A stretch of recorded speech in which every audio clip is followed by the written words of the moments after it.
Hello everyone, my name is Langston Satterwhite.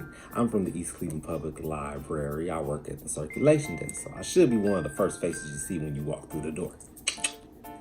I'll be coming to you with a series of videos with topics related to my department specifically, like how to get a library card, etc., etc. Firstly, by saying, please stay safe. If you don't have to leave, don't.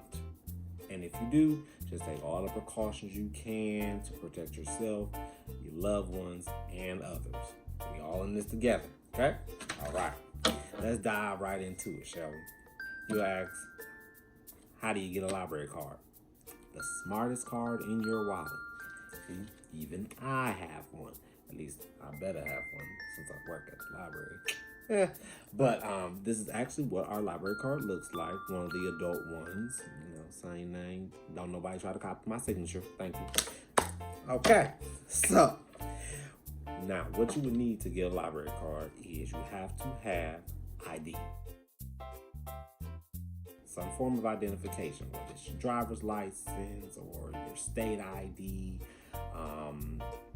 Those two forms we prefer. Now, let's just say you don't have one of those.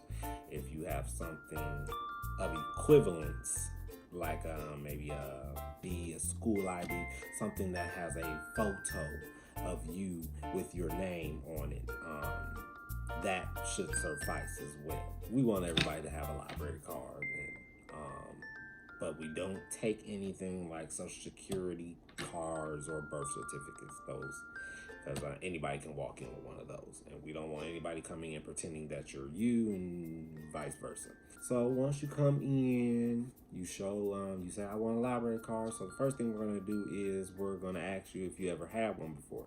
Some people kind of remember if they have one or not. You may have had one a long time ago or something like that, and some people it may be their first one. So we'll just kind of dive into both of those. Now, let's say this is your first time having a library card. So you'll come in, you'll say you want a library card. I'll say, okay, I'll hook you right up. I just need to see your ID. So then you'll give me your ID. I'm going to just look you up in the system. Because like I said, sometimes people forget that they may have got a library card a long time ago, or whatever, what have you.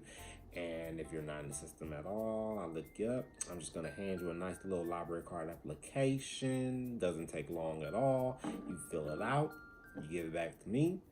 I put all your information into the computer, and boom, there's your new library card. I hand you the card, and then you're going to sign the back of it with your signature, your John Hancock, or if you're a woman, your Jane Hancock, and then you're good to go, and you can be free to use all the library services that we offer.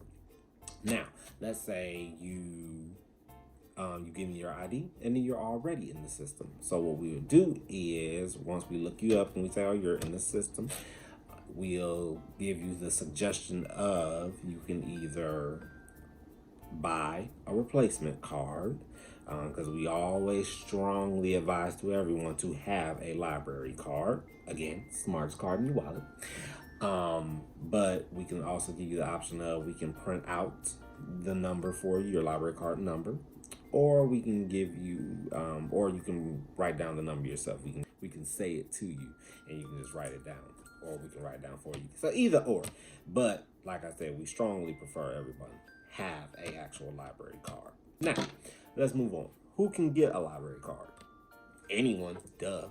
No, I'm just playing. Anyone can get a library card. However, the ages start at 5 and up. You have to be present with the child.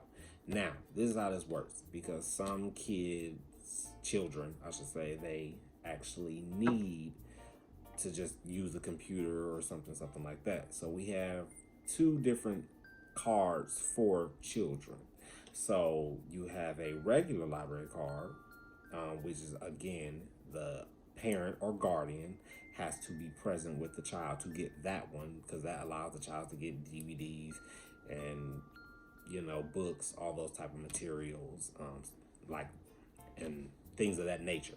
Now, if the parent is not present with the child, and the child actually really needs to get on the computer for homework or whatever have you, we have another card which is called a 3 for Me.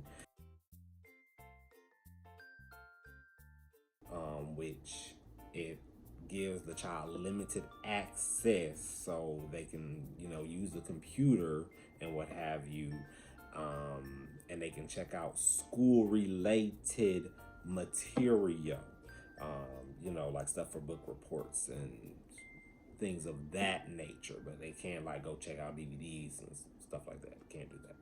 Okay.